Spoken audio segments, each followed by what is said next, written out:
In section 3.2, we're going to be looking at the algebra of continuous functions. And we're going to start off with the theorem, pretty lengthy one, but really similar to one we have seen in the previous chapter about limits, about the addition of two functions that have a limit, multiplying the product of two functions, how they still have a limit, how that new function still has a limit, and even the quotient of two functions. So by reminding you what that lemma is. Oh, sorry, this isn't the one I was referring to. This is actually the theorem from last lecture 3.1, showing us the three different definitions, equivalent definitions of continuity. And we're going to be using that to prove this, as you know, as you may see, because, well, we're talking about continuous functions and we're going to be working with them. So, the theorem says this. We suppose f is a function from D to R, and g is also a function from D to R, and they're both continuous at x naught. Then f plus g is continuous at x naught as well. The product of the two functions is continuous, and where if g isn't zero, if that function isn't zero anywhere, then the quotient f over g is continuous at x naught as well.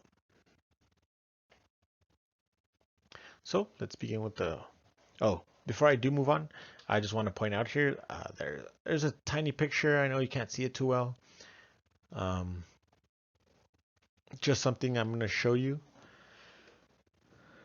as we go through these properties. But so here we have a red function. Let me see if I can. Red function here. This red function, I added it to the blue function. And actually, oh yeah, I don't have it. I added those two together and I got the green. We got the green function. So as you can see, it looks continuous. Obviously, we don't see the whole domain, but it's just a little illustration showing what's happening.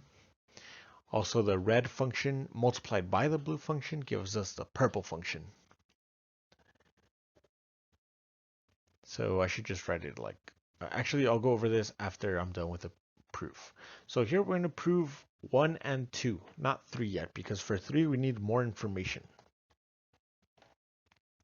But 1 and 2, and these aren't really too complicated. And first off, I'm going to state something that I have already stated last lecture. If x naught is not an accumulation point of D, and that should be capital D, D our domain, then f plus g, f times g, and f over g are continuous at x naught by default. We had seen last time that continuous functions are continuous at a point that's not an accumulation point of the domain by default, right? We saw why.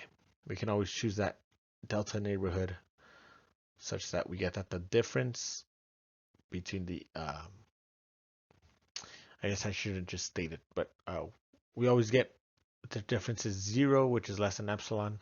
I know that doesn't sound like much. I'm just referring back to the last lecture. Anyway, for the rest of this proof, we're going to assume that x naught is an accumulation point of D, because that's the interesting case. Otherwise, well, they're continuous.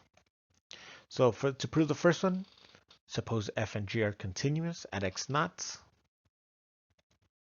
We're going to let xn be any sequence of points in D that converge to x naught. And as you can see, we're probably going to use the lemma above really soon. So by the lemma above, f of xn converges to f of x naught. Right? Why? Because we assumed f was continuous, so that's a property. That's something we saw, that we get this implication by the continuity of f. And same thing for g. This sequence must converge, or should I use black, to gx naught. Okay, so then fxn plus gxn converges to f of x naught plus g of x naught.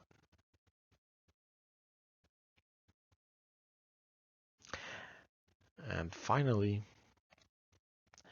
f plus g of xn is just equal to f of xn plus g of xn, which converges, as we know, to f of x naught plus g of x naught, which is the same thing as f plus g of x naught. And therefore, by the lemma above, well, f plus g is continuous at x naught.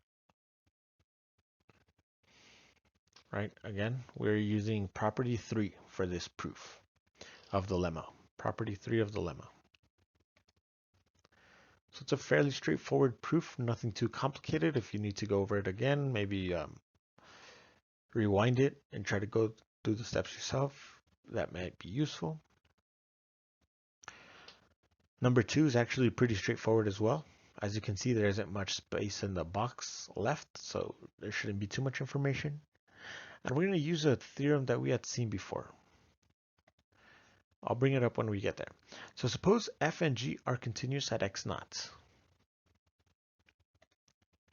Well, by the lemma above, we're using now property 2. So for this one, we use property 3 of lemma above. And here we're using this as property 2 of the lemma above. So because f and g are continuous, we get that this is true. The limit as x goes to x naught of f of x is f of x naught. And same thing with g of x. Well, if that's the case, then we can use, so if you remember, I should probably write it here. A theorem in last section showed that if fg, I should just state it here. If the limit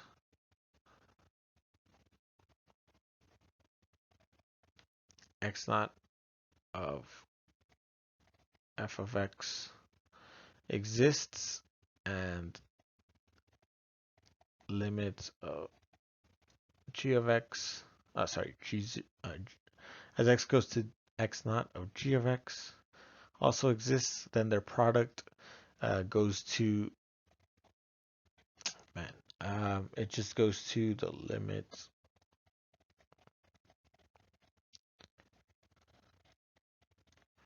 goes to their, I don't know, respective limit, f of g of x naught. So that's just the lemma we're using, or the theorem I'm referring to. That if the limit exists at both functions and their product also has a limit, as it states here, and that limit is precisely this here. And well, because the limits exist, and by that theorem, we get this equality, and finally that equality, which gives us our proof. Now, why don't these take much to prove? Well, because they're really similar to, well, besides the fact that we're using the theorem from last section, the lemma above you see there, they're really similar to the limit proofs that we had proved in the last chapter. Because, well, those definitions are actually really similar as well, right? The limit and the continuity definition are similar. So we get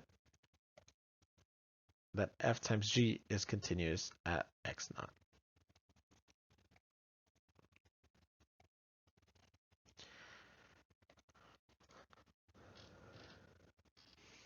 Okay, but now the reason I can't prove 3 is because we need to make sure that g of x naught isn't 0. So if you remember from chapter 1, you wanted to prove that two sequences that converge, like their quotient also would converge if we kept the denominator away from 0. Well, that's the same thing we're going to do here. We're going to try to keep g function away from 0 so that we can make sure that it's not equal to 0, and we can make sure our quotient is continuous. And before I forget about the picture, let me just down here, let me write down. So the red function is f,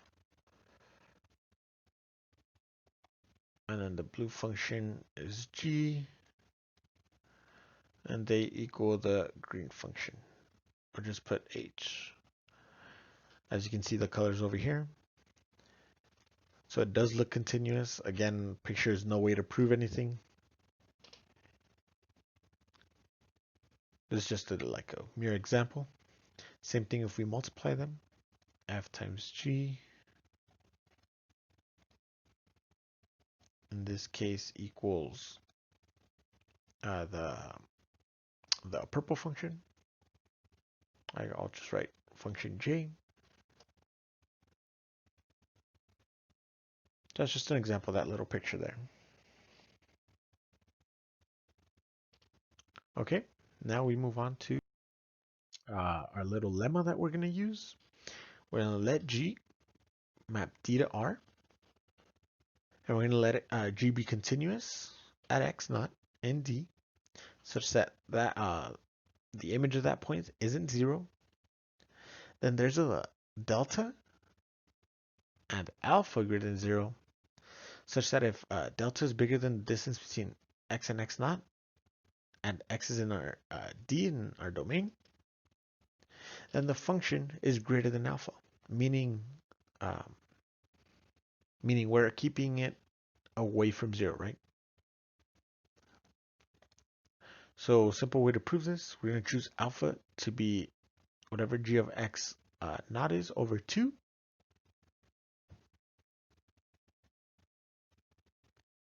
Right, and that's going to be greater than 0. Well, there's a delta greater than 0, such that the difference between x and x naught is less than delta. So we have that g of x minus gx naught, that difference is less than alpha. So what is happening here? Well, we know g of x naught is defined. Why? Because g is continuous at that point. So that point exists, it's defined. And whatever it is, we're dividing it by 2 and setting it equal to alpha. Why are we doing that? Well, because no matter how close these points get, there is that delta that's greater than that difference, such that gx minus g of x minus gx naught is less than alpha.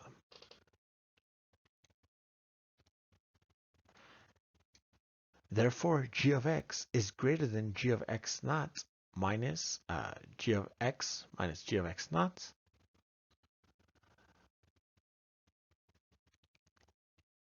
which is greater than g of x naught minus alpha, which is alpha. So what did we just do? We kept it away. So whatever alpha was, we're keeping g of x greater than that value because we want to keep it away from 0.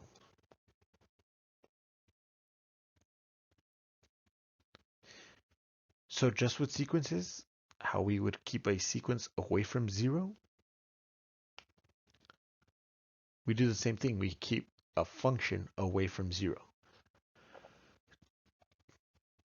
And we do that so we can prove the third property. And what property is that? That the quotient of two continuous functions is continuous.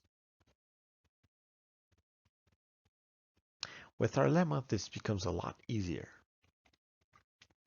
So first, suppose g is continued at x naught and that it isn't equal to 0.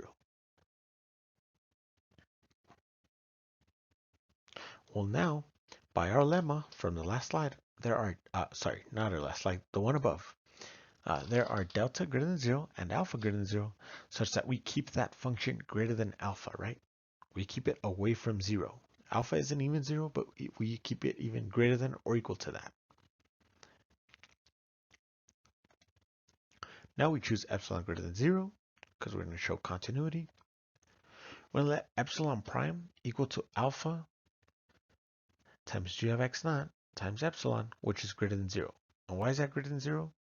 Well, because g of x naught is absolute value, so it's non-negative. and it's not 0, so it's positive. Epsilon is positive, greater than 0, and so is alpha. It's greater than 0 and positive. So we know it's greater than 0. We're setting epsilon prime equal to that. How did someone come up with this? The mathematician who proved this, or that came up with this? Well, working backwards, just as we were seeing in sequences.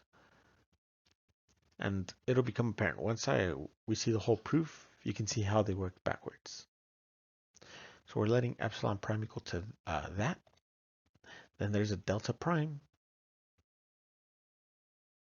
such that this is true. And what is that doing? Well, that's just stating the definition of continuity, right? Because we are assuming that G is continuous. So that's stating the definition of continuity. Now we're going to let delta prime, double prime, equal the minimum between delta prime and prime, just as we have shown in the proofs of the limits, where we always chose the delta to be the minimum. So we can guarantee the neighborhood is the smallest we can get. Well, then we get this fancy equality. So for delta double prime greater than 0, we get that the difference between 1 over g of x and 1 over g of x naught is less than epsilon. Now it's just doing from here to here, just some algebra. And we know that is less than this, which is equal to epsilon. Now here is where you can fill in the details. This is fairly straightforward. If you were to plug in this epsilon prime over here into this epsilon prime, you'll see that this is indeed equal to epsilon, which is greater than this here. So we know that this is less than epsilon.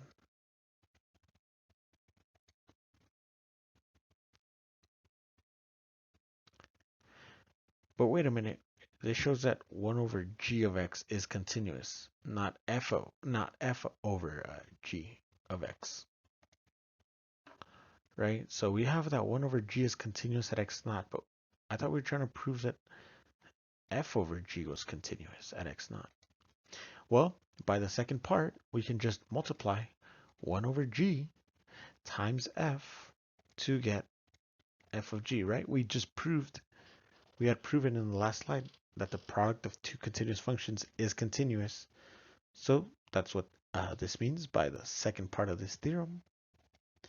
We get that f over g is continuous at x naught.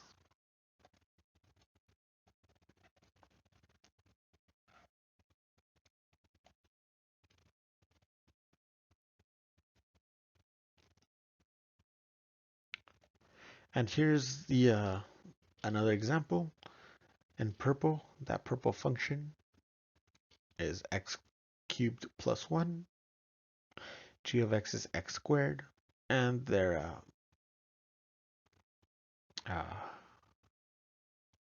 product, their quotient is in red. And that is continuous.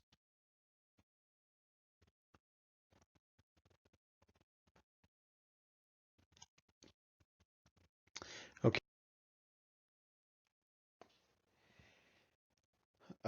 To a example, I'm going to show like example of continuous functions. I know for the examples I've only been showing polynomials, or the last one a rational function. But these two examples are something you're really familiar with.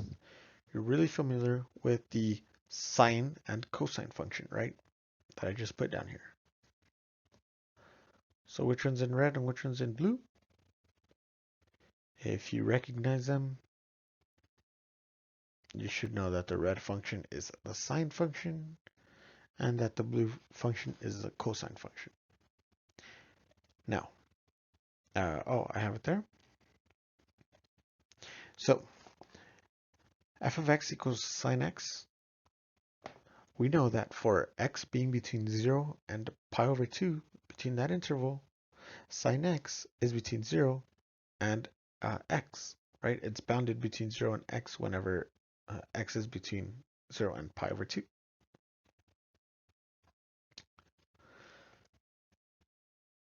from this fact and the fact that sine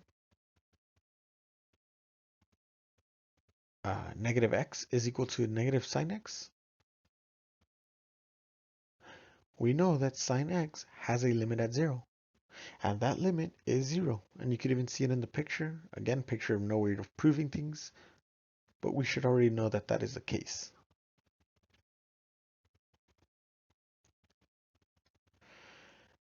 If we recall this identity, for all x and y, sine x minus sine y is equal to, well, that expression, to cosine x plus y over 2 times sine x minus y over 2.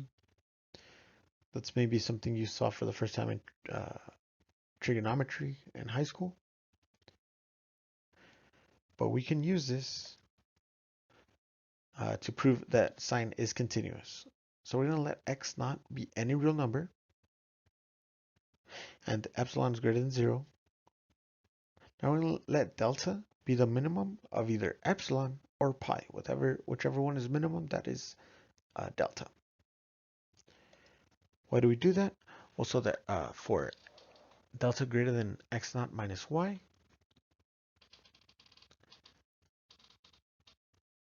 we have the following. So we know, again, this expression is the same as this expression here. And we know that that is less than or equal to 2 times x naught minus y over 2. Now, why is that the case? Well, you should know properties of cosine and sine.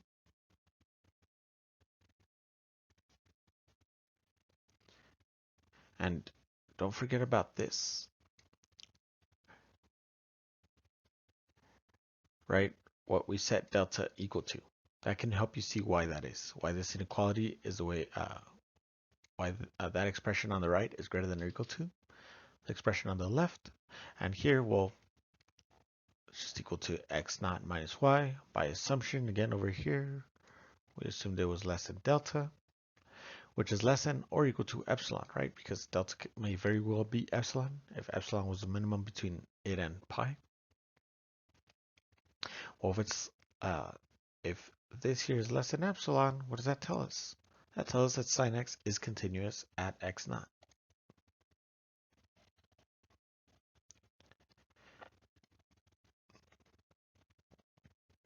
So sine x is continuous for all the points. We can do almost the same thing with cosine, just a little different identity. For our real x, cosine x is equal to sine pi over 2 minus x, just a little identity from trigonometry.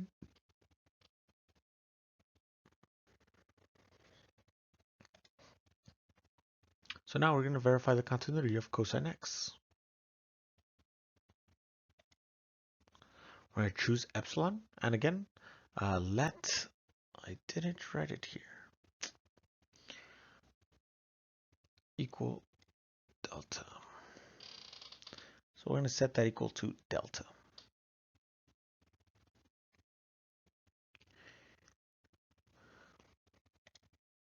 Same thing, that there should be equal to, okay, so this expression here is just equal to x naught minus x, just some little algebra, you'll see that, which is less than delta, as we saw over here, by assumption.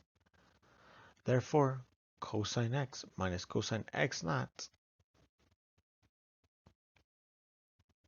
again doing some little algebra here, is less than delta, which is less than or equal to epsilon, telling us that cosine x is continuous at x naught.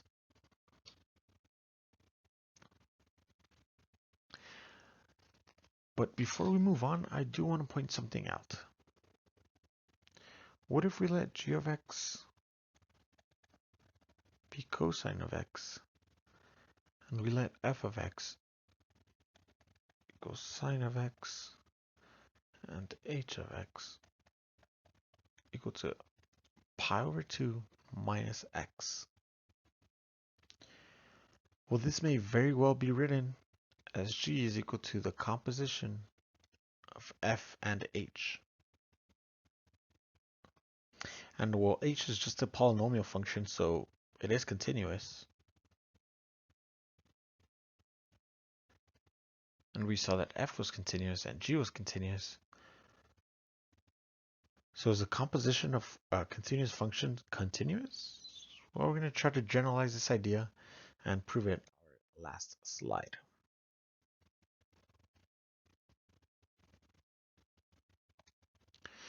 So if f maps d to r and g maps d prime to r, with this is image of f. So the image of f, if you're not familiar with that term, that's another word for it is the range. The range of f is a subset of d prime, where f is continuous at x naught and g is continuous at f of x naught. Then the composition of functions is continued at x naught. So before we move on, how can g be continuous at f of x naught? Well, because we're composing the functions, right? Whatever's in the range of f is now in the domain of g. That's why this is a point in the domain of g. So we go to prove it.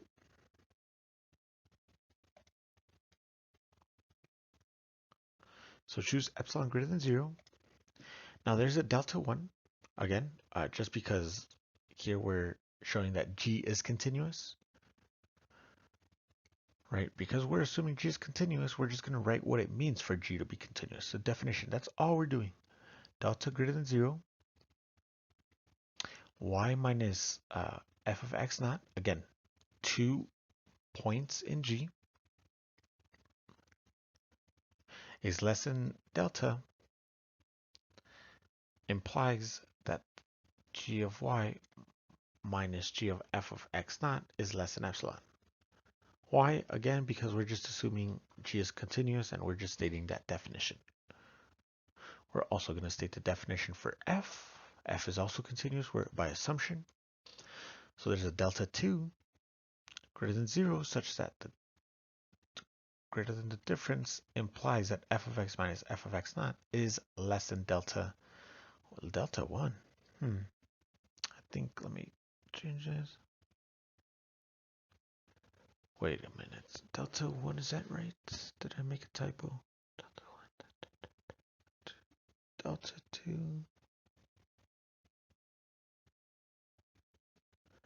I do think that should be a delta 2. Does that make sense?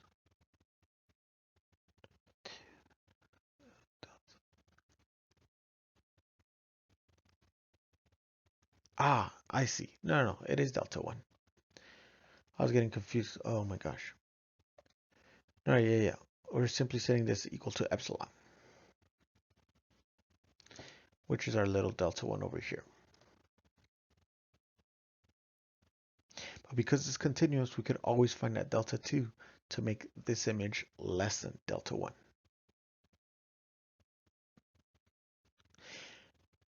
And if that's the case, then this is going to help us use delta 1 over here. But let me erase this so it doesn't get in our way. So the image of f is a subset of d prime, right? So now it's in the domain of g. So if delta 2 of f, right, is greater than the difference between x and x naught, well then f of x is in the image, is a point in the domain of g, or other words, d prime. And so f of x naught. And we get that f of x minus f of x naught is less than delta 1. Therefore, the composition can be rewritten like this. G of f of x minus g of f of x naught is just simply equal to this here.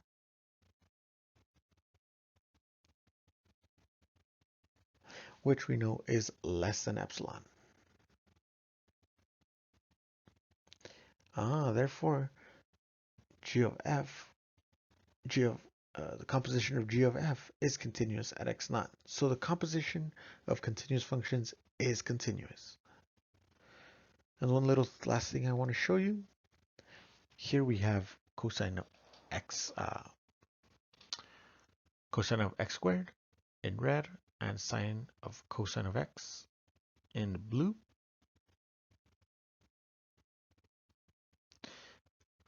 Right, because this result allows us to conclude that functions sort of like this, or actually like this, are continuous for all real numbers.